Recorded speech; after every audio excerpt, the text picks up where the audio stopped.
First and foremost, I want to say, Call Halal Yahweh by Shema Mashiach Yahweh Shai. That's all praises to the Most High God Yahweh in the name of His only begotten Son, Yahweh Shai, who the world ignorantly calls Jesus Christ. I'm your boy Kwame Walla from HOI North Carolina. This is my brother Yaquab, HOI Atlanta. And we just want to dive deeper into our studies and start to be more astute in the scholarly or collegiate level. So what we're going to do is start going over some of these theological terms that a lot of these apologists use that are just $5 words that mean something so simple. And we're going to start breaking it down to you. So today we're going to dive into this book. Let me see it. It's the Westminster's Dictionary of Theological Terms, written by, read his name, Donald K. McKim. By Donald K. McKim. All right. And the word of the day is eschatology. We're gonna dive into eschatology, what the definition is, and examples that we can see of eschatology in the Bible. All right. So go ahead and read the definition of eschatology. All right, and this is on page 92, eschatology. From the Greek, eschatos, which means last, and logos or ology is the study. Study of the last things, or the end of the world. Theological dimensions include the second coming of Jesus Christ and the last judgment. So basically, the word or the term eschatology just means the study of end time prophecies. Now, we know a lot of end time prophecies. We can bring out a whole catalog of them. But we're just going to read one for now, just to give you a quick example of a study of the end time prophecies. Let's get Isaiah and start at 14:1. The book of Isaiah, chapter 14, verse 1. For the Lord will have mercy on Jacob and will yet choose Israel and set them in their own land. And the strangers shall be joined with them. And they shall cleave to the house of Jacob. Verse 2. And the people shall take them and bring them to their place. All right. Now, we see that the Lord is having mercy on Jacob, of course, choosing Israel, and the strangers, being the other nations, are being cleaved to us. This has not happened yet. So this is showing you that this is looking past Christ walking the earth, and once he returns, this is looking past that. This is what happens after he returns. Read on.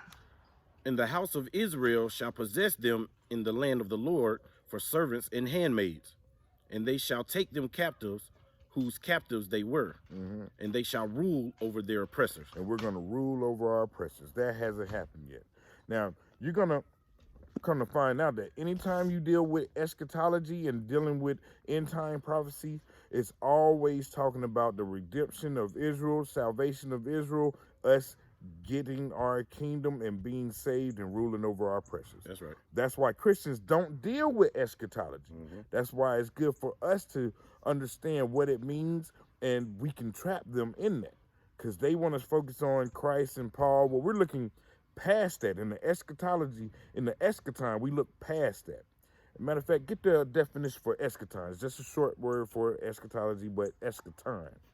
And this is page 93. Eschaton, Greek, the last thing.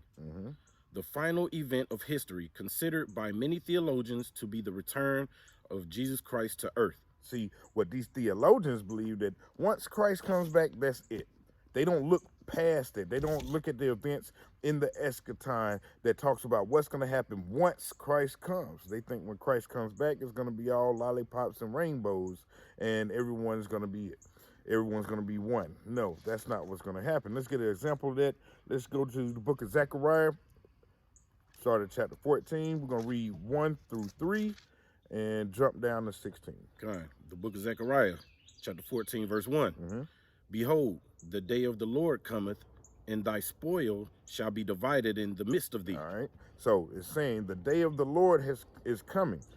That hasn't happened yet. The day of the Lord hasn't happened yet, which the Christians call Armageddon or whatever, that hasn't happened yet. So read on.